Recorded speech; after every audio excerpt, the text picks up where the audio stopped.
Dream 11 पे तो अब आप टीम बना नहीं पाएंगे। अगर आप fantasy, cricket, gaming, ludo, casino, poker जैसे ऐप में पैसा लगाते हैं और अगर आप घर बैठे मिनटों में लाखों करोड़ों रुपए कमाने का सपना देखते हैं तो जरा समझ जाइए, क्या ड्रीम 11 पोकर आप भी खेल रहे हैं और क्या आपको भी अरेस्ट किया जाएगा या नहीं इस एक्ट के माध्यम से, तो जानने के लिए देखते रहिए वीडियो के लास्ट तक। नमस्कार, मेरा नाम है सौरभ तिवारी।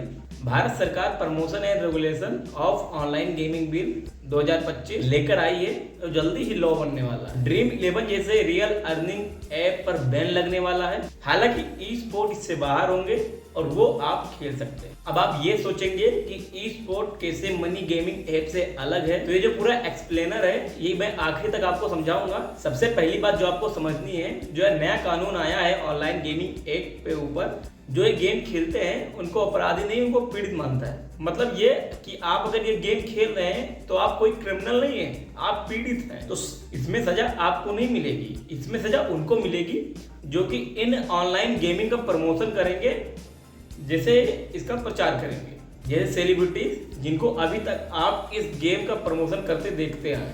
इस नए बिल से सरकार को तो 25,000 करोड़ का नुकसान है ही, लेकिन इस नए बिल से ड्रीम 11, बिंजो, माई 11 सर्किल जैसी ऐप कंपनियां बंद हो सकती हैं और उसमें काम करने वाले हजारों लोग जॉब खो सकते हैं, बेरोजगार हो सकते हैं।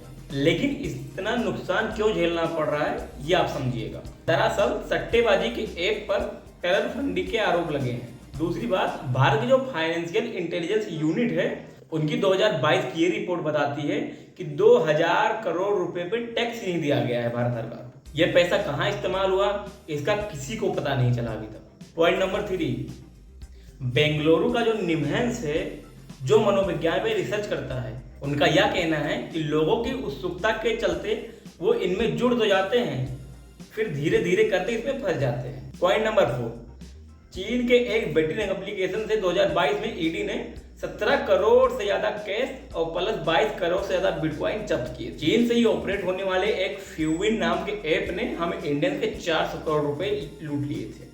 और महादेव बेटिंग ऐप पे जो मनी लॉन्ड्रिंग का केस चल रहा है उसको तो आप जानते ही हैं। ऐसे में गवर्नमेंट को इस बिल की जरूरत पड़ी और जो ई स्पोर्ट है इसको बढ़ावा देने का मौका भी मिलेगा और जो ऑनलाइन गेम्स है इस पे रोक भी लगाई जाएगी।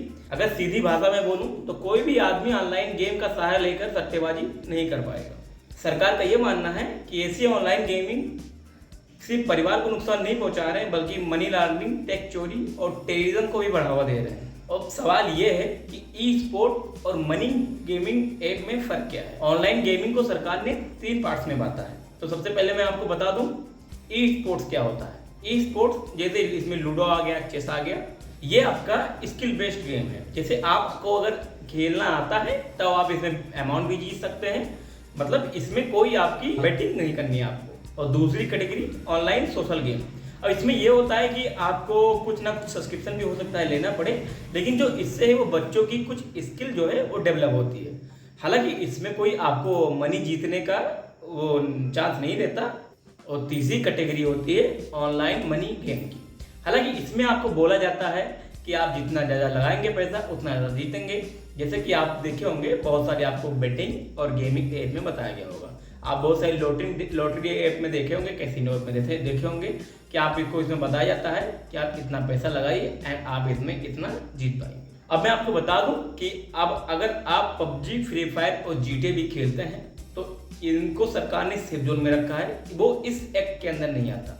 अब आप पूछेंगे ये क्यों, तो सरकार का ये मानना है कि इसमें आपका कोई पैसा नहीं लगता, तो ये आपका सेफ जोन में आता है और आप इसको खेल सकते हैं। अब सवाल ये है कि कौन से गेम पर बैन लगेगा, तो मैं आपको बता दूं ऑनलाइन कैसीनो, ड्रीम 11 जैसे आप जिसमें टीम बनाते हैं, इसमें बेटिंग, गैम्बलिंग, इन सब पे आपको जितने भी आप पैसा इन्वेस्ट करते हैं एंड आपको जीतने का होप मिलता है कि आप इससे 9 रुपये लगाइए, टीम बनाइए, ये जो भी है इसमें जिसमें भी आपको थोड़ा भी अमाउंट जीतने का होप रहता है उन सबको सरकार बैन कर दे। इस लॉ में आपको ये भी बताया गया है कि सरकार इस पे एक अलग सी अथॉरिटी बनाने वाली है जिनका काम ये होगा कि जो भी हमारे गेम बनाए जाएंगे वो ये तय करेंगे कि कौन सी हमारी गेम ई गेम है और कौन सी गेम मनी गेम है। अब आपने देखा होगा कि बहुत सारे रियल मनी गेम है इनका आईपीएल में और बहुत सारे सेलिब्रिटी जिनका प्रचार करते हैं। जैसा आपने देखा होगा कि बहुत सारे क्रिकेटर भी इसका प्रमोशन करते हैं और आईपीएल में इंडियन प्रीमियर लीग की जर्सी पर भी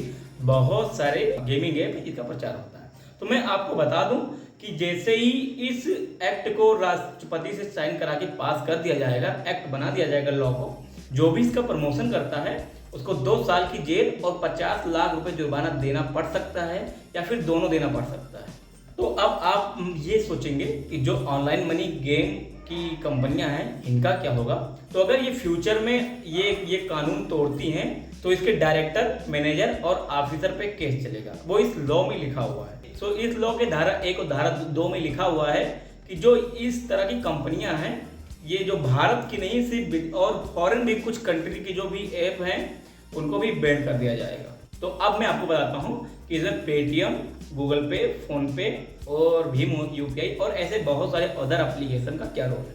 तो मैं बता दूं कि अब ये सारी जो एप्लीकेशन है ये उन एप्लीकेशन में मत पैसे डाल और निकाल, मतलब डिपॉजिट और विड्रॉल नहीं कर पाएंगे। तो मैं आपको बता दूं जो ये लॉ बनाया गया है, अगर आप ऑनलाइन इन्वेस्टमेंट करना चाहते हो तो आप किसी ऐसे एप्लीकेशन में कीजिए जो सेफ जोन में हो एंड आप उस पर लीगल तरह से अपना पैसा निकाल पाएँ। आप ऐसे कहीं मत इन्वेस्ट कीजिए जिससे आपका पैसा डूब जाए और आपका नुकसान हो जाए। तो सरकार ने इसीलिए लॉ बनाया है। तो चलिए, कोई जो भी आपके सवाल थे हमने इस वीडियो में उसके जवाब दे दिए हैं। अगर कोई भी क्वेश्चन और होता है तो कमेंट सेक्शन में दीजिए, हम उस पर वीडियो लाने की पूरी कोशिश करेंगे। तब तक के लिए जय हिंद, वंदे मातरम।